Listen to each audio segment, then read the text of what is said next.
بہت نزدیک ہے، امریکن کی فورسز بھی وہاں بیٹھی ہوئی ہیں۔ جب ہم اس سب چیزوں کو دیکھتے ہیں، یہ ہوا تھا 2015 میں، اس کا نام ہے ڈجوبوٹی، صومالیہ میں، جہاں پر چائنیز نے اپنا روٹ بنایا، اپنا فوجیں جو ہیں وہ ایک قسم کا اڈا بنایا۔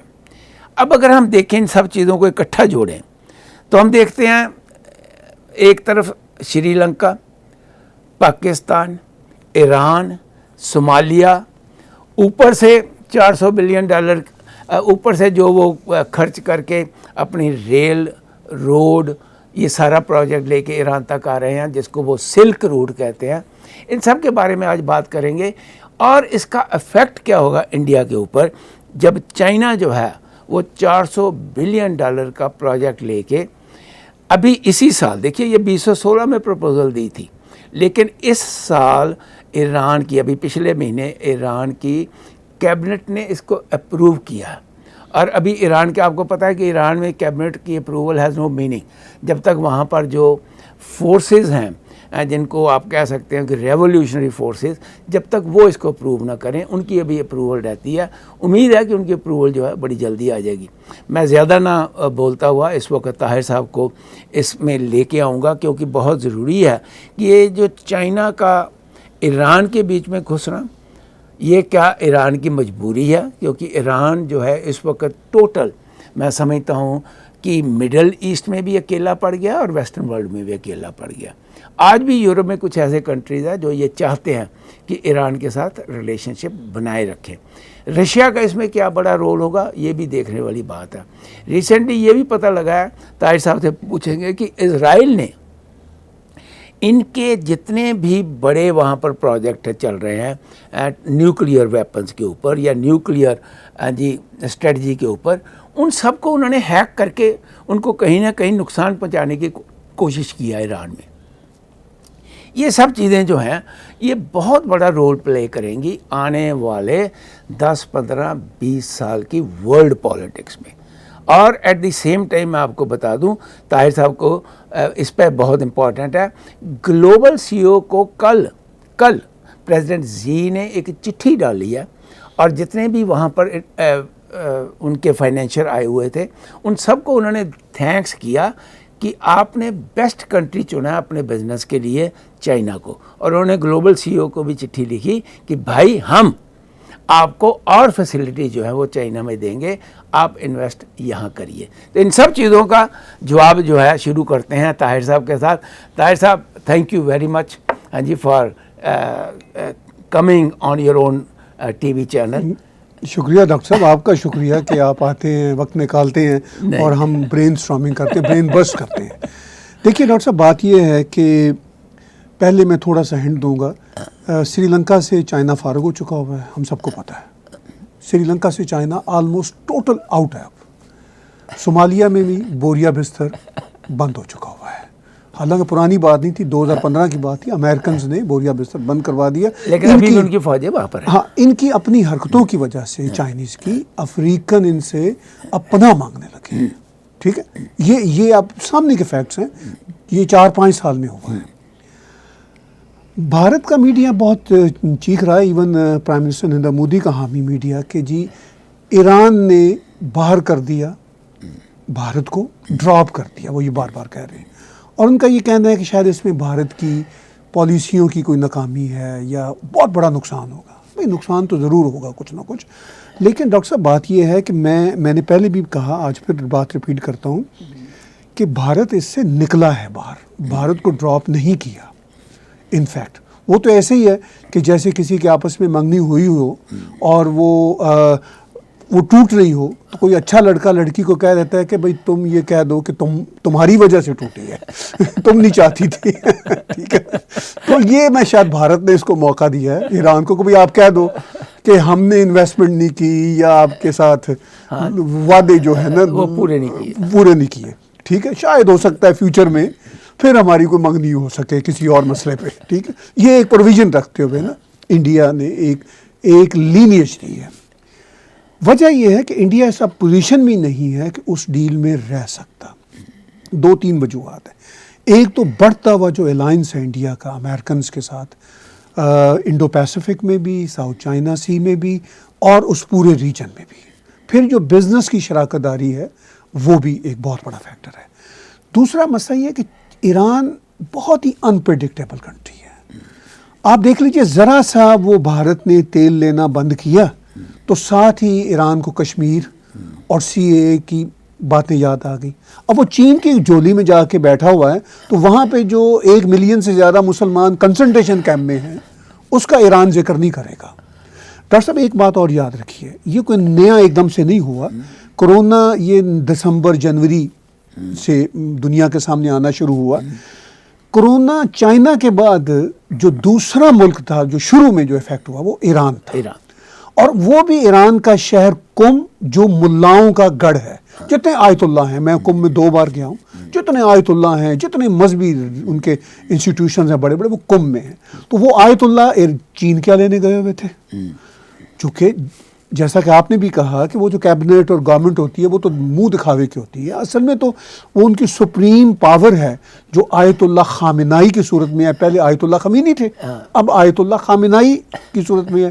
مجھے ویسے ان سے بھی ایک دفعہ ہاتھ ملانے کا شرف ہوا ہے. وہ ایک میں ڈیلیگیشن میں گیا تھا، وہ سٹوری بھی اچھا وہ بھی ڈاکٹر صاحب سٹوری سنانی ضروری ہے. 92 کی بات ہے ڈاکٹر صاحب. وہ بھی میں نے سنا ہے کہ under the influence of revolutionary جو ان کا گارڈ ہے جی، ان کے انڈر وہ بھی ان کی سوچ ہے. دیکھیے بات یہ ہے کہ خامنائی صاحب اور ان کے ارد گرد کے جتنے لوگ ہیں وہ سپریم ہیں. میں 92 میں ایک پاکستان کے ایک حکومتی ڈیلیگیشن کے ساتھ گیا تھا، اور وہاں پہ میں جب گیا تو ہمیں بتایا گیا ہمارے ڈیلیگیشن کو کہ ملاقات ہوگی خامنائی صاحب سے. بڑی بات تھی. جب ہم وہاں گئے وہ تہران کا ایک کنجسٹڈ علاقہ تھا جہاں وہ رہتے تھے. وہ اس لیے کنجسٹڈ علاقے میں رہتے تھے کہ وہاں پہ ان کو ڈھونڈنا، ان پہ بمباری کر کے دکھائیں کوئی اٹیک نہ ٹھیک. وہ بالکل لوگ یعنی لوگ ہیومن شیلڈ ہے نا پورے کے پورے. وہ ایک بڑا سا گھر تھا، آس پاس گھر ہی گھر تھے. مجھے وہ نقشہ یاد آ رہا ہے. ہم ملنے گئے، میرے وہ کوٹ تک کو اتار لیا گیا چونکہ اس میں بٹن تھے کوئی میٹل کے کہ شاید اس میں بم نہ ہو. ٹھیک ہے، ہمارے ساتھ کے پاکستانی کچھ منسٹرز بھی تھے. خیر وہ سی ڈاکٹر صاحب اس 92 کے دورے میں ایک جو ہمارے پاکستان کے آفیشیل ڈیلیگیشن کے جو لوگ تھے وہ نواز شریف کے ساتھ ایک ڈیلیگیشن کیا تھا. وہ اس ڈیلیگیشن کو جو ہمیں ملا، گائیڈ ملا، مجھے نام آج تک یاد ہے، 92 کی بات ہے، سید قلب حسین رضوی ان کا نام تھا. وہ سری نگر سے تھے، بہت عمدہ فارسی بولتے تھے، بہت ہی شیریں لہجے کے آدمی تھے. لیکن دوسرے دن مجھے پتا چلا کہ وہ پاکستان کے نیریٹو کی کانفرنس، کشمیر کانفرنس کروا رہے تھے ایران میں، جبکہ بڑے اچھے تعلقات تھے انڈیا کے ساتھ تب بھی. 92 کی میں بات بول رہا ہوں، کانگریس کی شاید گورنمنٹ تھی. لیکن وہ انہوں نے کانفرنس کرائی ہوٹل لالی تہران میں، جو انٹر کانٹیننٹل پہلے ہوٹل ہوتا تھا، وہ اب اس کا ہوٹل لالی نام ہے. اس میں کانفرنس کرائی انڈیا کے خلاف، پاکستانی کشمیر نیٹو. یہ تو 92 کی بات ہے. ٹھیک ہے، اب انڈیا ٹھیک ہے ان کے ساتھ وہ الائنس بنا رہا تھا اپنی اسٹریٹجک ضرورتوں کی وجہ سے. ایسا ہوتا ہے. آئل کی بہت آئل بھی ہے، نہیں آئل کے ساتھ ساتھ وہ جو سینٹرل ایشیا تک انڈیا کا پہنچنے کا ایزی راؤٹ تھا وہ بھی تھا. دوسرا زاہدان کی جو بات ہے، زاہدان جو ایران کا بلوچستان ہے وہ اس کا حصہ ہے جو بالکل پاکستان کے بارڈر پہ ہے. میں 3 بار زاہدان گیا ہوں، یہاں سے چمن سے، کوئٹہ سے بارڈر کراس کر کے. اس زمانے میں کوئی اتنے برے حالات نہیں ہوتے تھے. میں آپ کو بات بتا رہا ہوں وہی ارلی 90s مڈ 90s کی. بہت زیادہ سرجنس نہیں ہوتی تھی. تو 3 بار میں نے بارڈر کراس کر کے میں وہاں گیا ہوں زاہدان میں. تو وہ ان کا یہ تھا کہ زاہدان تک ٹریک جائے گا. زاہدان پاکستان کے بارڈر پہ ہے، یعنی گوادر زیادہ دور نہیں ہے. بلوچستان چونکہ آدھا بلوچستان ایران میں ہے، آدھا بلوچستان پاکستان میں، جیسے آدھا آدھے سے زیادہ پنجاب پاکستان میں ہے جیوگرافیکلی، اور ایک بڑا حصہ بھارت میں بھی ہے. اسی طرح پنجاب جس طرح ڈیوائڈ ہے 2 کنٹریز میں، بلوچستان ڈیوائڈ ہے ایران اور جیسے کشمیر بھی ڈیوائڈ ہے. ٹھیک ہے نا، کشمیر بھی ڈیوائڈ ہے. تو یہ جو ساری صورتحال ہے، تو ایران بالکل پریڈکٹیبل کنٹری نہیں تھا. اچھا بھارت کی ایک مجبوری ہے ڈاکٹر صاحب، بھارت ایک ڈیموکریٹک سوسائٹی ہے، ان کا سٹرکچر جو ہے نا وہ ایران ایک ٹوٹلائٹیرین اسٹیٹ ہے. یہ شادی زیادہ عرصہ چل ہی نہیں سکتی تھی، چونکہ ایران کا تو موڈ ہی ایک دم سے چینج ہو جانا ہے. وہ تو ایک ٹوٹلائٹیرین اسلامسٹ رجیم ہے. وہ تو ذرا سی بات پہ سی اے پہ بول پڑے. اچھا بھارت تو ان کے یہاں نہیں بولتا کہ آپ کے یہاں سنیوں کو کتنی مار پڑتی ہے. چونکہ بھارت میں ایک شرم حیا دوستی کا ایک لحاظ ہوتا ہے, چاہے کوئی بھی گورنمنٹ ہو. ایک ہماری سب کانٹیننٹ کی ویلیوز ہوتی ہیں. ایران شان میں ایسے کوئی چکر نہیں ہے, ٹھیک ہے. وہ اپیرنٹلی بڑے وہ شینی ہوں گے, بڑی وہ مطلب کہیں گے جی ہم تو بڑی فارسی کلچر کے ہیں. آپس کی بات ہے, جو ایران کی یہ جو رجیم ہے یہ فارسی کلچر کی نہیں ہے. یہ سب عربی بولنے والے, یہ عرب نژاد ایرانی. ایرانی جو بیچارے اصل ہیں وہ تو ان سے تنگ اس لیے کہ عربوں نے ہم پہ قبضہ کیا ہوا ہے. یہ ایک الگ بحث ہے. بہرحال بھارت کا کسی طور بھی یہ جو تھا نا شادی کا معاملہ یا الائنس کا معاملہ چلنا ہی نہیں تھا. طاہر صاحب وہ تو ہوگی بات جو ہندوستان کا چھابار اور زیان ریلوے پروجیکٹ کی بات تھی. اب جو بات ہے جو بہت ہی سیریس بات ہے وہ ہے کہ $400 بلین کا جو اگلے 25 سال میں ایران اور چائنا کے بیچ میں سمجھوتا. دیکھیے اپنے جتنے بھی ہمارے دیکھنے والے درشک ہیں میں بتا دوں کہ 3 پرانی کلچرز ہیں, China, Iran and Hindustan. They are the oldest cultures in that area. جب اولڈسٹ کلچرز میں کوئی آپس میں میل ملاپ ہوتا ہے تو اس میں سے کچھ نہ کچھ پاسٹ کو بھی لینا پڑتا ہے.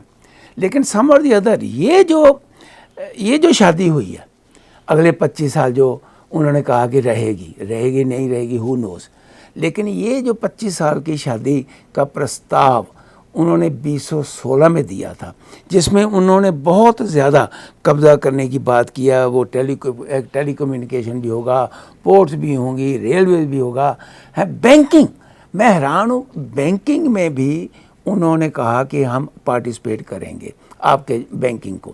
یہ جو سلسلہ ہے اس وقت, یہ کیا زی صاحب اگر یہاں پر پہنچ جاتے ہیں, پاکستان ساتھ ملا ہوا ہے. پاکستان تو میں سمجھتا ہوں ایک another satellite آف چائنا ہے.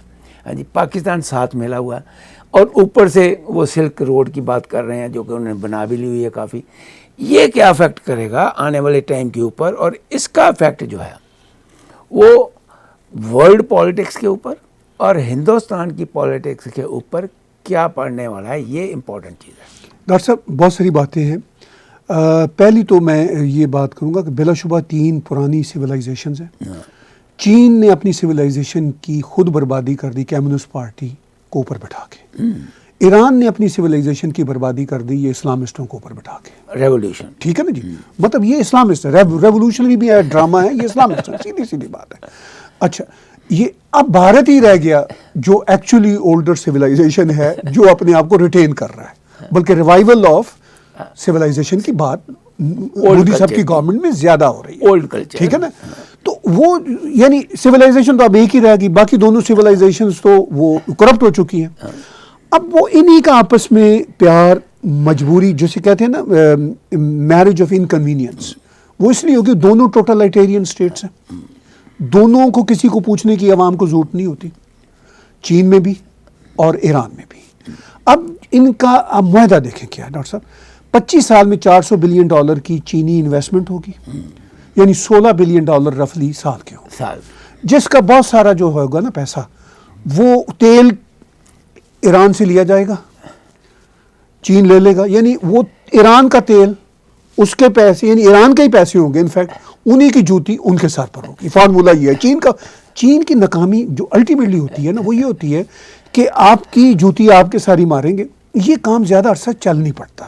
طاہر صاحب ایک منٹ میں یہاں پر ضرور بتانا چاہتا ہوں اپنے درشکوں کو کہ 10 million barrel a day China oil consume کرتا ہے, 10 million barrel a day. Of course doctor صاحب پاپولیشن اور بڑی انڈسٹریز اور بڑی اکانومی, مطلب سب سے زیادہ دنیا میں کنزمپشن اس وقت تو چائنا میں ہے نا. یس. اچھا چائنا, اچھا اب دیکھیے ڈاکٹر صاحب اس میں بڑے ریپرکشنز ہیں. چائنا ایران سے پہلے بھی تیل لے رہا تھا, لیکن بہت زیادہ تیل وہ رشیا سے بھی اور مڈل ایسٹ سے بھی لے رہا تھا. اب یہ کاروباری مفادات ہوتے ہیں. اب رشیا کو بھی یہ کو بات بہت پسند نہیں آئے گی کیونکہ ان کا ریونیو کٹ ہوگا. مڈل ایسٹ کو بھی بات پسند نہیں آئے گی, ٹھیک ہے. وہ کہیں گے کہ بھائی یہ کیا چکر ہے کہ ہمارا ریونیو کٹ ہو رہا ہے, تو ہم ایران کو پہلے ہی پسند نہیں کرتے, مڈل ایسٹ کو نہیں پسند کرتا نا. تو یہ چین مطلب ہمارے اوپر ایک اور تھوڑا سا فائنینشیل سٹرین ڈال رہا ہے، وہ بھی پسند نہیں کریں گے۔ رشیا ٹھیک ہے، رشیا ایران کے ساتھ بھی اچھے تعلقات ہیں، چین کے ساتھ بھی برے تعلقات نہیں ہیں، میں یہ نہیں کہتا اچھے تعلقات ہیں، لیکن ان کو بھی یہ بات آئیڈیا تو بہت پسند نہیں آئے گا نا کہ ان کا ریونیو کٹ ہو رہا ہے، یہ باتیں ذہن میں رکھیں۔ اب بھارت پہ جو امپیکٹ پڑتا ہے، جو آپ کا بنیادی مسئلہ ہے، دیکھیے بھارت ایران سے تیل لیتا تھا، مفت تو نہیں ملتا تھا نا، پیسے ٹھیک ہے، تھوڑا سستا مل جاتا تھا۔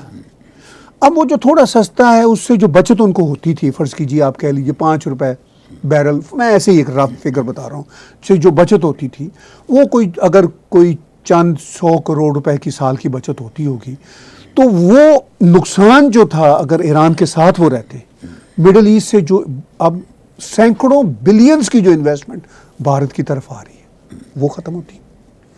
اسرائیل کے ساتھ جو بہت بڑا بزنس اور ملٹری جو ریلیشن شپ بن رہا ہے وہاں پہ نقصان ہوتا۔ امریکہ کے ساتھ جس لیول پہ اب بھارت کا الائنس بن رہا ہے اس لیول پہ کبھی بھی نہیں رہا، یہ بات ہمیں ذہن میں رکھنی ہے۔ نہیں دیکھیے، اچھا اب یہ تو بھارت اس نقصان کی طرف جاتا اور وہ جو تھوڑا سا فائدہ ایران سے مل سکتا تھا اس کی طرف جاتا۔ اب یہ بات بھارت کے لوگوں کو، اپوزیشن پارٹیوں کو جو وہ ویرودھ کر رہے ہیں اور میڈیا کو سمجھنے کی ضرورت ہے کہ بھئی پھر اس نفع نقصان میں پلڑا کہاں بھاری تھا۔ طاہر صاحب آپ نے پلڑے کی بات کی، میں لیٹسٹ خبر آپ کو، خیر آپ کے پاس زیادہ لیٹسٹ ہوتی ہے میرے سے، لیکن لیٹسٹ خبر یہ ہے کہ ہندوستان نے آج اناؤنس کیا ہے کہ ہم اپنا آئل ریزرو یونائٹڈ اسٹیٹس میں بنائیں گے۔ بالکل صحیح۔ مطلب آپ امیجن کریے کہاں تک ریلیشن شپ پہنچ گیا کہ ہم اپنا آئل ریزرو یو ایس میں بنانے جا رہے ہیں۔ بہت بڑھیا، جی بہت بڑھیا، یہ آج کی خبر ہے، ریلیشن شپ ہائٹ پہ ہے۔ مطلب یہ سمجھ، اب پرابلم یہ ہے کہ نومبر میں کہیں ٹرمپ صاحب ہار گئے تو پھر پرابلم کریٹ ہو سکتی ہے۔ ڈاکٹر صاحب اگر ٹرمپ صاحب ہار بھی گئے تو میں آج آپ کو دعوے سے کہتا ہوں جو امریکن ایڈمنسٹریشن ہے، جو ڈیپ اسٹیٹ ہے، وہ مکمل طور پر چین سے تنگ آ چکی ہے۔ ایف بی آئی کے ڈائریکٹر نے اور بڑے بڑے بیوروکریٹس جو سیکورٹی کی نوکریوں پہ بیٹھے اور ہوئے ہیں، پینٹاگن امپورٹ، ان سب نے وہ سب ہر روز کہہ رہے ہیں کہ انف از انف ود چائنا۔ ٹرمپ صاحب جیتتے ہیں یا نہیں جیتتے انہوں نے وہی رہنا ہے، رائٹ۔ اصل گورنمنٹ وہی ہوتی ہے۔ میں آج کل بار بار جان بولٹن کی کتاب کا ذکر کر رہا ہوں کہ وہ جو ہے دا روم، جس میں بیٹھ کے میں نے سارا کچھ دیکھا، ویئر اٹ ہیپنڈ، وہ جو ان کی کتاب ہے، اس میں بہت سارے وہ ان کے پولیٹیکل گمبٹس ہیں، لیکن انٹرنیشنل سیکورٹیز کے معاملے میں جو ان کی باتیں ہیں وہ واقعی ریلیونٹ ہیں۔ وہ کہتے ہیں کہ ٹرمپ صاحب کو نہیں پتا، اور واقعی نہیں پتا۔ ٹرمپ صاحب تو فرنٹ فیس ہے نا، ٹرمپ صاحب ویسے بھی پالیٹکس میں بہت کوئی ڈیپ تو ہے نہیں، رائٹ۔ تو مجھے وہ کتاب پڑھ کے یہ اندازہ ہو رہا ہے کہ اصل میں ڈیپ اسٹیٹ ہی میٹر کرتی ہے امریکہ میں۔ ٹھیک ہے، امریکہ کی ڈیپ اسٹیٹ پاکستان کی ڈیپ اسٹیٹ سے یا چین کی ڈیپ اسٹیٹ سے بہت مختلف ہے۔ چونکہ امریکہ کی ڈیپ اسٹیٹ ہو، انڈیا کی ڈیپ اسٹیٹ ہو، وہ آپس میں ملتے جلتے ہیں، چونکہ اس میں ایک ڈیموکریٹک ایلیمنٹس ہوتا ہے۔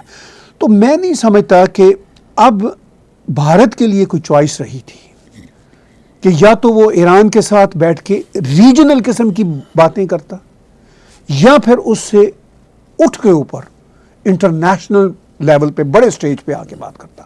تو بھارت کو نقصان ضرور ہوگا اس طرف سے، لیکن وہ نقصان بہت کم ہے جتنا بڑا فائدہ اب بھارت کے ساتھ نتھی ہو چکا ہوا ہے۔ طاہر صاحب یہ بات تو کلیئر ہو گئی کہ ہندوستان کی مجبوری نہیں تھی، ہندوستان کی سوچ تھی کہ وہ ایران سے اگر الگ بھی ہو جاتا ہے تو اس کو باقی کے جو ویسٹرن کنٹریز ہیں ان کے ساتھ، اور جہاں سے انویسٹمنٹ آنی ہے عرب ورلڈ سے، وہ ان کے ساتھ رہے گا۔ اور سب سے امپورٹنٹ میں سمجھتا ہوں اسرائیل۔ اب جو سوال پیدا ہوتا ہے کہ جو نیوکلیئر پروگرام ہے ایران کا، اس میں چائنا کتنی ہیلپ کرے گا؟ کیا اس میں چائنا پارٹیسپیٹ کرے گا یا نہیں کرے گا؟ جو لیٹسٹ رپورٹس آ رہی ہیں اسرائیل سے کہ انہوں نے آلریڈی ان کے جتنے بھی وہاں پر مین چیمبرز ہیں ان کو ہیک کر لیا ہوا ہے، ان کو وہاں پر کام جو ہے کرنے میں بڑی مشکلاتیں آ رہی ہیں۔ اب اس کا افیکٹ ہم اس کی طرف لے کے چلیں کہ ورلڈ کے اوپر اگر چائنا جو ہے وہ ایران کی ہیلپ کرتا ہے، یورپ کے اوپر اس کا افیکٹ، اور آنے والے ٹائم کے اوپر ورلڈ پیس کے اوپر اس کا افیکٹ۔ دیکھیے چین نے ایران کی انفیکٹ ہیلپ نہیں کرنی، وہ تو اپنے فائدے کے چکر میں ہے۔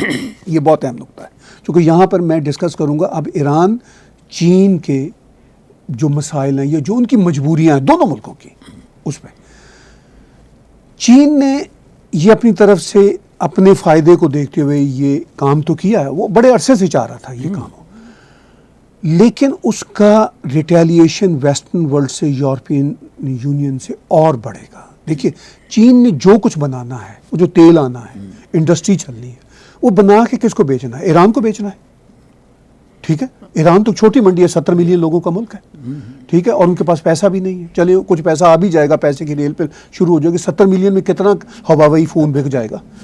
مارکیٹ تو پھر بھارت ہے، مارکیٹ تو یورپ ہے، امریکہ ہے، کینیڈا ہے، کنزیومر سوسائٹیز نا، آسٹریلیا، ان سب سے تو اب چین کے تعلقات آلموسٹ ختم ہوتے جا رہے ہیں۔ جو مجبوریاں ہیں ہماری ویسٹرن ورلڈ کی، ان مجبوریوں کی وجہ سے یہ ان سے کچھ چیزیں لیتے رہیں گے، لیکن آہستہ اب ہواوی کی تو ان کو کوئی مجبوری نہیں ہوگی نا، مطلب سیل فون کی تو کوئی مجبوری نہ امریکہ کو ہے نہ کینیڈا کو ہے، رائٹ، آلریڈی انہوں نے ہمارے اپنے آئی فونز ہیں، اگر ہمیں ضرورت ہوگی تو سیمسنگ لے لیں گے، ٹھیک ہے، ہمیں ہواوی کی تو کوئی ضرورت نہیں ہوگی۔ 5G انٹرنیٹ پورے کا پورا امریکہ سے ہی کنٹرول ہوتا ہے، انٹرنیٹ جو یہ ڈومین ہے جس کو ہم ورلڈ ویب بولتے ہیں، WWW، یہ تو امریکن نہیں ہے، ٹھیک ہے، یہ تو پینٹاگون کی ایجاد ہے، کتنا کہ کر لیں گے آپ، ٹھیک ہے، تو یہ اور انوائے کر رہے ہیں چائنیز، ٹھیک ہے، وہ ان کو European union, world, western world کہیں گے چائنیز کو کہ بھئی آپ غلط کر رہے ہو، ایران کے ساتھ جا رہے ہو، چونکہ سر یورپین یونین بھی چینج ہوئی، وہ بھی ایران کے ساتھ اب خوش نہیں ہے، اور اس الائنس کے بعد وہ اور خوش نہیں ہوں گے، لیکن اب ایران کی بھی مجبوری، اپنا ہم جو پاؤں ہے ایران کے جوتے میں بھی ڈالتے ہیں۔ ایران اس ساری صورتحال میں کہاں جائے جب کوئی بھی اس کو بہانے کے لیے تیار نہیں ہے؟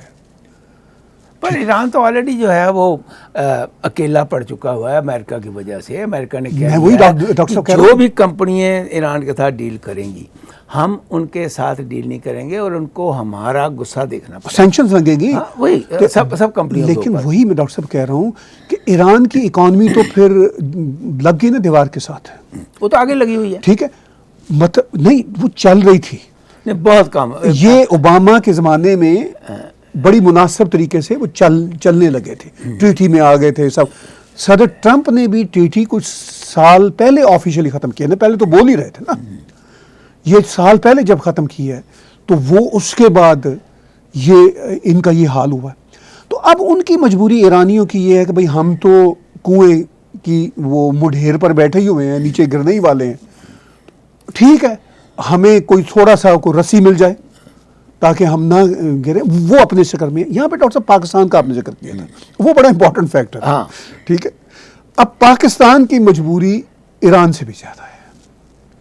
پاکستان کا مسئلہ یہ ہے کہ پاکستان ایران کے ساتھ 3-4 وجوہات کی بنا پر جا نہیں سکتا، اپیرنٹلی میں لگتا ہے جا سکتا ہے لیکن جا نہیں سکتا۔ ایک تو شیعہ سنی فیکٹر ہے، ٹھیک ہے، شیعہ پاکستان میں بھی ہیں لیکن سنی زیادہ ہیں، سنی 70% آلموسٹ، ایک تو یہ فیکٹر ہے وہاں پہ۔ دوسرا بڑا فیکٹر ہے کہ پاکستان کیا جو ریلائنس یا جو ڈپینڈنسی رہی ہے Arab world per for a long time, وہ ختم نہیں ہوئی ابھی تک۔ وہ پاکستان ایران کے ساتھ کس طرح زیادہ بیٹھ سکتا ہے، پاکستان کے لیے بہت بڑا مسئلہ ہے، چونکہ ابھی بھی ان کی اتنی بڑی لیبر فورس بیٹھی ہوئی ہے عرب دنیا میں۔ پاکستان کو وہاں سے جو فائدہ ہوگا، جو ایران سے پاکستان کو کوئی فائدہ نہیں ہونے والا، پاکستان کو چین سے بھی کوئی اور فائدہ نہیں ہونے والا، جو ہو رہا ہے ماڑا موٹا پنجابی میں جسے کہتے ہیں، اس سے زیادہ نہیں کچھ ملنے والا۔ اور پاکستان آج بھی، میں دعوے سے کہتا ہوں ڈاکٹر صاحب، آج بھی پاکستان چاہتا ہے کہ امریکہ ہمیں اپنی جھولی میں بٹھا لے، عرب ورلڈ کے ہی ہم پاس رہنا چاہتے ہیں۔ انہوں نے یہ چین کا یہ جو ہے نا سارے کا سارا ڈرامہ دیکھ لیا ہوا ہے، جو ایران کی مجبوری ہے نا وہی پاکستان کی مجبوری ہے، وہ جائیں کہاں جائیں وہ؟ اب وہ مصیبت یہ ہے، ویسٹرن ورلڈ یہ کہتی ہے کہ اب ہم آپ پہ، پاکستان کو کہتے ہیں اب ہم آپ پہ ٹرسٹ نہیں کرتے۔ ویسٹرن ورلڈ کے جو ہمیں پتہ چلا ہے بیک ڈور ڈپلومیسی میں پاکستان کو for the past at least 2 years یہ میسیجز ہیں کہ آپ بھارت کے ساتھ سنسیئر ہو جاؤ، بھارت کو پریکٹیکل ایشورنس دے دو کہ ہم آپ کے ساتھ پراکسی ٹیررزم نہیں کریں گے، پاکستان کہتا ہے کہ ہم پہلے بھی تو پراکسی ٹیررزم کر کے آپ کے ساتھ چل رہے تھے، ویسٹرن ورلڈ کو کہتا ہے، عرب ورلڈ کو کہتا ہے، ہمیں اب بھی چلنے دیں، چونکہ وہ ہمارے سروائیول کا مسئلہ ہے. ہم نے اپنی فوج کا یہ جو بجٹ ہے وہ بھارت کے ساتھ ہی تو رکھا ہوا ہے کنڈیشننگ. وہ ویسٹرن ورلڈ کہتی ہے کہ عقل کے ناخن، ہوش کے ناخن لو، اس مائنڈ سیٹ سے، اس آئیڈیالوجی سے باہر آؤ. تمہیں بھارت سے اتنا فائدہ ہو سکتا ہے، تمہیں دنیا کے کسی ملک سے اتنا فائدہ نہیں ہوگا. تمہیں $200 بلین سال کی ٹورزم بزنس، اگر تم یہ اپنی حرکتیں چھوڑ دو، اگر تم یہ داؤد ابراہیم، یہ حافظ سعید اور یہ لکھوی، اس طرح کے لوگوں کو یہ جو تم سنبھالتے پھر رہے ہو، اس سے تمہیں جو نقصان ہو رہا ہے. ڈاکٹر صاحب یہ جو مائنڈ سیٹ ہوتے ہیں نا ریاستوں کے، کھر دماغیاں جسے کہتے ہیں ہم پنجابی میں، پاکستان کی جو اسٹیبلشمنٹ آرمی کے بڑے، وہ جو ہے نا، اس کالے پتھر کو کوئی ہلا نہیں رہا. میں نے ایک دفعہ میرے ظاہر ہے میری ڈاکٹر صاحب عمر 58 ایئرس ہو گئی ہے، ایک آرمی میں ایک میجر جنرل ہے، شاید ابھی بھی ہوں، وہ میرے کلاس فیلو رہے ہوئے. ایک دفعہ میری وہ امریکہ آئے ہوئے تھے، 2-3 دن میری ان سے بات ہوئی امریکہ. میں نے کہا جان دیو کتنا چکرا جو پہ ہے. کہنے لگا ایک بات یاد رکھو میری. ڈاکٹر صاحب بڑی اچھی بات کی اس نے کہا دیکھو میں نے 30 سال اس آرمی میں گزارے ہیں، میں میجر سے لے کے میجر جنرل تک پہنچا ہوں. ٹھیک ہے، جو تم باتیں کر رہے ہو میں سمجھتا ہوں تم ٹھیک کر رہے ہو، لیکن مصیبت میری یہ ہے کہ میں کیوں ریوولٹ کروں اس انسٹیٹیوشن کے خلاف، یا کچھ اور لوگ کہتے ہیں میری جیسی سوچ رکھتے ہیں، مطلب بہت سارے اور ہیں اسی بڑے بڑے عہدوں پہ. بھائی ہم اپنی جسے آخرت کہتے ہیں نا کیوں خراب کریں؟ ہم کوئی ایسی اسٹوپڈ بات کیوں کریں کہ جو ہم نے 30-32 سال ساکھ بنائی ہے؟ ہم چپ رہتے ہیں، اپنے پلاٹوں کے چکر میں ہوتے ہیں، اپنے بچوں کو باہر پڑھانے کے چکروں میں ہوتے ہیں. اب ہم یہ دیکھ رہے ہیں کہ بھئی ہم تو 2 سال بعد ریٹائر ہونے والے ہیں، تو اب آگے ریٹائرمنٹ کے بعد کون سا محکمہ ہمیں ملنا ہے؟ یعنی کہ ایک جو سائیکی ہے نا بیوروکریسی کی، اور جو کرپشن کا ایک حصہ ہے وہ انڈیا میں بھی اور پاکستان میں بھی، یہ جو کرپشن کا حصہ ہے، ڈاکٹر بڑا فرق ہے دونوں ملکوں میں، یہ آپ کو بتا دوں. دیکھیے آپ نے بات کی ایک سیکشن کی پاکستان میں، جی ہندوستان میں تقریباً ہر جگہ پہ کرپشن ہے. اسی لیے دیکھیے مجھے پتا، جی ٹھیک ہے، نہیں میں سمجھ دوں کرپشن ہے، مجھے پتا آپ کئی بار بڑے ان کے ڈھنگ سے بات کرتے ہیں، لیکن میں آپ سے آج وہاں پر انویسٹمنٹ سب سے زیادہ انڈیا میں آ سکتی ہے اگر انڈیا کا یہ پارٹ جو ہے کرپشن کا اور بیوروکریٹک جو اسٹرکچر ہے، وہ جو ریڈ ٹیپزم، وہ اگر ٹھیک ہو جائے. لوگ جو ہیں ہندوستان میں جیسے چائنا میں گئے تھے نا وہاں جائیں گے. وہ 6 سال میں ابھی تک جو پریزنٹ گورنمنٹ ہے اس کو دور نہیں کر سکی. اس کو دور کرنا بہت ضروری ہے. اور اس سے ہم پھر ٹاپک سے الگ ہو گئے. اس کا افیکٹ دیکھیے، چائنا کا انفلوئنس مڈل ایسٹ میں، رشیا کا انفلوئنس آلریڈی امریکہ نے اپنا انفلوئنس جو ہے وہاں سے ختم کر دیا. اب وہاں پر انفلوئنس جو ہے وہ اس وقت رشیا کا ہے. اب ٹرکی بھی ہاتھ پاؤں مار رہا ہے جی. لیکن یہ جو سچویشن کریٹ ہو رہی ہے اس کا جو خطرہ ہے وہ کتنا بڑا ہے، یہ دیکھنے والی بات ہے. ڈاکٹر صاحب دیکھیے خطرہ جو ہے نا، یہ خطرہ تو انیویٹیبل تھا، یہ تو ہونا ہی تھا. میں آپ کو اس کی میں وضاحت یوں کرتا ہوں کہ چائنا کو جتنا امریکنز نے، یورپین یونین نے چھوٹ دی، چائنا ایک اکنامک مائٹ بن گیا. اب چائنا کے ایمبیشن جو ہیں، کمیونسٹ پارٹی آف چائنا کے ایمبیشن تو ہیں، وہ تو ہے کہ اب ملٹری مائٹ بھی بننا ہے. ملٹری مائٹ وہ امریکہ تو بہت دور کی بات ہے ڈاکٹر صاحب. کوئی ابھی تک چائنا کی جو ملٹری مائٹ ہے نا، وہ آپ 1 رکھیں، امریکہ ابھی 100 ہے. اتنا بڑا فرق ہے. نہیں وہ تو میں مانتا ہوں کہ وہ چائنا تو ابھی تک رشیا کے ملٹری مائٹ کے آگے نہیں کھڑا ہو سکتا، کیونکہ پہلے تو دنیا وہ سامان بیچے نا ان کو، یہ جو نئی ٹیکنالوجی ہوتی ہے، کیونکہ وہ تو دنیا، امریکہ وہ پہلے ہی یہ عقل مندی کی کہ انہوں نے یہ سامان نہیں بیچا. ورلڈ ٹریڈ آرگنائزیشن میں تو آنے دیا، ڈالر سٹور تو چلنے دیے، والمارٹ تو چلنے دیے، پروڈکٹ تو آنے دی، پیسہ لے گیا چین، لیکن یہ سامان نہیں بیچا، جس سے بچت ہو گئی. جس سے کیونکہ چائنا ایکسپرٹ ہے نقل مارنے میں. ٹھیک، وہ تو خیر دنیا میں اب کوئی بھی نقل مار سکتا ہے ڈاکٹر، لیکن یہ ہے کہ وہ بڑی سینسٹیو ٹیکنالوجی ہے. امریکنز کے پاس ہے، اور کچھ سینسیٹیو ٹیکنالوجی رشینز کے پاس ہے۔ ان کا سروائیول ہی یہی ہے کہ وہ اپنی ٹیکنالوجی کو جتنا بھی محفوظ رکھ سکیں وہ سے۔ اب آپ یہ دیکھیے یہ لڑائی جو ہے نا، اب وہ لڑائی سامنے ڈاکٹر صاحب میں نے کئی دفعہ بار کی، اب یہ بموں کی لڑائی بہت مشکل ہے، چونکہ یہ ہو گئی تو ختم ہے دنیا، ٹھیک ہے۔ اب یہ لڑائی اکنامک، سائبر، انٹرنیٹ، یہ لڑائیاں ہیں۔ دیکھیں نا چین کے ہوش انڈیا نے ایک دفعہ گوا دیے نا 59 ایپس کا بند کر کے، ٹھیک ہے، ان کو کہا کہ چھٹی بھائی، ہوش ٹھکانے آ گئے۔ اگر انڈیا کو 4 بم بھی مارتا تو وہ ہوش ٹھکانے نہیں آ، انہوں نے 4 مار دینے تھے، ٹھیک ہے۔ تو اب یہ اس سارے کھیل تماشے میں خطرہ جو تھا نا، اب ایمبیشن کمیونسٹ پارٹی کا تو رکنا نہیں تھا، نہ رک رہا ہے، وہ تو آگے آگے جا رہے ہیں۔ اب پاکستان اور ایران دیوار سے لگے ہوئے ملک ہیں، ویسے ہی ایران تو خوش تھا جب تک یورپین یونین کچھ ان کو اکاموڈیٹ کر رہی تھی، اوباما ان کو لے آئے تھے اپنی ٹریٹی میں، اور انڈیا کے ساتھ بھی تعلقات، تو خوش تھا ایران، خیال تھا کہ وہ دھیرے دھیرے شاید ہم اپنی ملائیت بھی برقرار رکھیں گے، اپنے لوگوں کو بھی ماریں گے، اور ہم دنیا میں بڑے سرخرو بھی ہو جائیں گے۔ چین کا بھی یہی خیال تھا کہ ہم ماریں گے اپنے لوگوں کو، مسلمان بھی کنسنٹریشن کیمپ میں، جو ہیومن رائٹس کی بات کرے وہ بھی کنسنٹریشن کیمپ میں، ہانگ کانگ بھی، اور دنیا ہمیں بلے بلے بھی کہے۔ اب وہ صورتحال ختم ہو رہی ہے۔ اب یہ جو دیوار سے لگے ہوئے 2 ملک ہیں، ایران اور پاکستان، چین دیوار سے لگا ہوا بہرحال ملک نہیں ہے، اس کے پاس اکنامک مائٹ ہے، لیکن میں آپ کو دعوے سے کہتا ہوں ڈاکٹر صاحب وہ بھی دیوار سے لگ جائے گا۔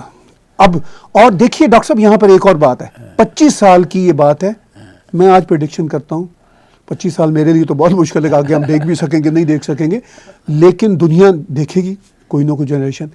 ڈاکٹر صاحب 25 سال میں کیا ایران رہتا ہے؟ اور یہ جو چین کا اس وقت کا سٹرکچر ہے یہ رہتا ہے؟ لوگ کہتے ہیں جی رہ ہی رہا ہے نا، اب اس کو کیا ہوگا؟ میرے یہ آرگومنٹ ہے کہ چین پر اب پابندیاں اور اب شکنجہ سخت ہونا شروع ہوا ہے اب۔ اور میری یہ آرگومنٹ ہے کہ ایران کے بیچ لوگ جو ہیں اندر سے بہت دکھی ہیں، بہت دکھی، وہ ریوولٹ کرنے کے لیے تیار ہیں۔ انہوں نے پیچھے ریوولٹ کیے بھی، سینکڑوں آدمی مارے گئے ہیں جی اس ریوولٹ میں۔ اور میں یہ سمجھتا ہوں کہ اگر اسی طریقے سے اکنامک ڈاؤن فال ہوتا رہا تو آنے والے ٹائم کے اوپر ہو سکتا ہے سارا ایران جیسے شاہ کے رجیم میں سڑکوں پر آ گیا تھا، سارا رجیم، سارے لوگ اب بھی سڑکوں پر آ سکتے ہیں۔ وہ ایک بار دیکھ چکے ہیں ڈاکٹر صاحب، وہ بیچارے لوگ ابھی بھی آئے تھے، پھر ان کو مار دیتے ہیں، لیکن بہت بڑے جب لوگ آتے ہیں، بہت بڑے مطلب ملینز اینڈ ملینز، تب مشکل ہو جاتا ہے۔ وہی جیسے شاہ کے رجیم میں آئے ہیں۔ مطلب چین کا تو ابھی میں نے ریسنٹ ٹیسٹ آپ کو بتایا کہ اتنی بدماشی کے ساتھ اب وہ بھارت کے سر پہ چڑھا اور کس طرح یہ ریٹریو کیا ہے، ٹھیک ہے۔ اگر چین پہ جب امریکنز کا، یورپین یونین کا پریکٹیکل دباؤ بڑھے گا، اور جب یہ تجارت بند ہو جائے گی وقت کے ساتھ ساتھ، جب ان کی ڈیپینڈنسی ہے، ابھی تو وہ کریں گے کچھ عرصہ، لیکن یہ بات اب طے ہے کہ ویسٹرن ورلڈ نے طے کر لیا، انڈیا نے بھی طے کر لیا کہ ہمیں اپنی ڈیپینڈنسی چائنا سے ختم کرنی ہے۔ تو چائنا پھر یہ جو $400 بلین ہے اور یہ جو ادھر ادھر کے پیسے وہ اپنی طرف سے انویسٹ کرتا ہے، وہ دیتا ویتا کسی کو نہیں ہے، تو وہ پھر اس کے پاس وہ پائپ لائن رہے گی تو وہ کرے گا نا آگے کام۔ پھر وہ وہی کرے گا کہ ٹیریٹوریل کلیم جو انہوں نے سری لنکا پہ لگایا تھا، وہ تو سری لنکا کو امریکنز نے اور بھارت نے دونوں نے بچا لیا۔ اب آپ دیکھ لیجئے نیپال میں، اب آج ہی نیپال کے پرائم منسٹر نے کہا ہے کہ میری جگہ کون ہے، میری جگہ کون آئے گا، ٹھیک ہے۔ یعنی چین کتنا اس کو بچا پائے گا، یہ یو اینڈ آئی نو کہ it's not a long road for this PM ایم۔ پر ایک بات تو میں تھوڑا سا نا آپ سے ڈس ایگری کرتا ہوں۔ جی ویسٹرن ورلڈ کی جو ڈپینڈنسی ہے نا جی جی چھوٹے مال کی چائنا سے، جو کہ کنزیومر کے لیے بہت امپورٹنٹ ہے، دیٹس نمبر 1۔ آپ نے ویسٹرن ورلڈ کو زندہ رکھنا ہے کنزیومرز کے سر پر۔ اب یہاں پر اگر وہ اپنا مال بنانا شروع کریں گے، that will become a very costly affair, that's number 1۔ Number 2، میں آج بھی یہ کہتا ہوں کہ ہندوستان اگر اپنے طریقے ٹھیک کر لے تو یہ پیسہ وہاں پر انویسٹ ہو سکتا ہے۔ آپ دیکھنا اگلے 5 سال میں Vietnam will be the economic power, کیونکہ وہاں پر انہوں نے اتنی سہولتیں دے دی ہوئی ہیں کہ پیسہ اب وہاں انویسٹ ہو رہا ہے۔ انڈونیشیا جو کہ مسلم کنٹری ہے سب سے بڑا، انہوں نے ہر قسم کے جو ہیں آپ کو سہولتیں دے دی ہیں. اب آپ ملیشیا, وہ ایون بنگلہ دیش, ہاں بنگلہ دیش تو شروع سے ہی ہے. بنگلہ دیش میں 2 بار گیا ہوں. ہاں جی, میں نے تو وہاں کے زون دیکھے ہوئے ہیں. لیکن یہ جب چیزیں ہیں, ان سب کو دیکھتے ہوئے ویسٹرن ورلڈ کی جو ڈپینڈنسی ہے وہ تبھی دور ہو سکتی ہے جب ان کو چیپ لیبر ملے گی, جب بھارت میں ان کو اوپن منڈی بھی ملے. بھارت تو کہہ رہا ہے, لیکن انفراسٹرکچر تو چینج کرنا پڑے گا. انفراسٹرکچر چینج کرے. جو مودی صاحب نے گجرات کے چیف منسٹر کے طور پر کیا تھا, وہ کام ان کو اب نیشنل لیول پہ کرنا ہوگا. دیکھیے وہ بیوروکریسی راستے میں آپ نہیں سمجھتے کہ 6 سال میں ان کو کر دینا چاہیے تھا. 6 سال میں کر دینا چاہیے تھا. یہ تو بات پکی ہے نا. تو اسی طریقے سے میں کہتا ہوں کہ ابھی بھی ٹائم ہے. ابھی ٹائم تو ہے, بالکل ٹائم ہے ان کی. ابھی بھی اگر وہ 1 سال میں اس کی طرف دھیان دیں, رائٹ, دوسرا دھیان چھوڑ کر جو وہ اس کی طرف دھیان دیں, تو میرا خیال ہے کہ دیٹ ول بینیفٹ انڈیا مچ مور. بالکل ٹھیک. اور دنیا کو فائدہ ہوگا.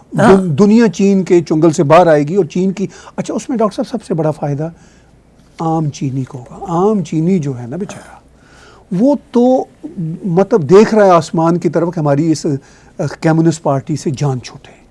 چینی کاروباری لوگ ہیں, امن پسند لوگ ہیں, ہارڈ ورکنگ ہے, امن پسند ہے. کوئی دنیا میں آپ کو چینی کسی قسم کی ٹیررزم میں انوالو نہیں ہوگا. آپ پہلے 5,000 سال کی ہسٹری دیکھ لیجئے, انہوں نے جب ایکسپینشن کر سکتے تھے تب ان کی. ٹھیک ہے, مطلب یہ چینی, میں عام چینی کی بات کر رہا ہوں. They are good people.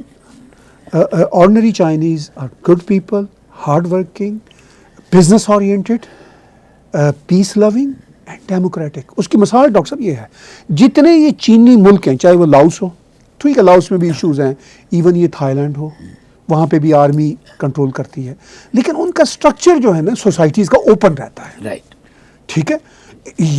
آپ ویتنام کی بات کر رہے تھے. اب ویتنام سے زیادہ بڑا وکٹم امریکہ کا کون ہوگا؟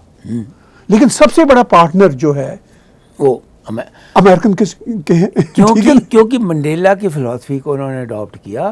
فارگیٹ آپ کے اوپر کیا ظلم ہوا ہے, آپ اب دیکھو کہ آنے والے ٹائم کے اوپر کیا ہوگا. ٹھیک ہے, دیکھیں نا, بھارت پر 1000 سال یہ مسلمانوں کی کالونائزیشن ہوئی, ایک ظلم ہوا.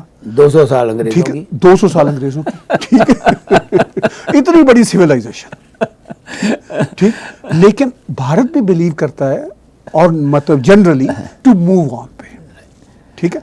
اچھا, تو یہ میں جو جتنے آپ یہ چینی نسلوں کے ملک ہیں, تائیوان, ویتنام, ایون میں تو یہ جو کورین نیشنز ہیں, یہ بھی تو سینو نیشنز ہیں. ٹھیک ہے نا جی. اب فلپائن تک, ایون انڈونیشیا, اب انڈونیشیا ملائیشیا میں انڈین سویلائزیشن ہے اور چائنیز سویلائزیشن ہے, دونوں. ٹھیک ہے. اور جو چائنیز سویلائزیشن ہے ڈاکٹر صاحب, یہ الٹیمیٹلی پھر انڈین سویلائزیشن کے انڈر آتی ہے. یہ بات آپ کافی حد تک ذہن میں رکھیں. بدھزم جو ہے, آپ مجھے بتائیے کون سا ویتنام ہے, تائیوان ہے, ساؤتھ کوریا, کون سا ملک ہے, ایون جاپان ہے, کون سا ملک ہے جہاں پہ بدھزم کا راج نہیں ہے؟ افسوس صرف یہ کہ بدھزم ہندوستان سے نکال دیا گیا, دنیا میں چلا گیا. انہی شبدوں کے ساتھ ہمارا ٹائم کہہ رہا ہے کہ اب آپ سب کو ہم بائے بائے کریں. امید ہے اس پروگرام کو دیکھ کر آپ کے کمنٹس جو ہیں وہ اسی طریقے سے آتے رہیں گے جیسے آگے آتے ہیں. Wish you all the best. Have a wonderful week.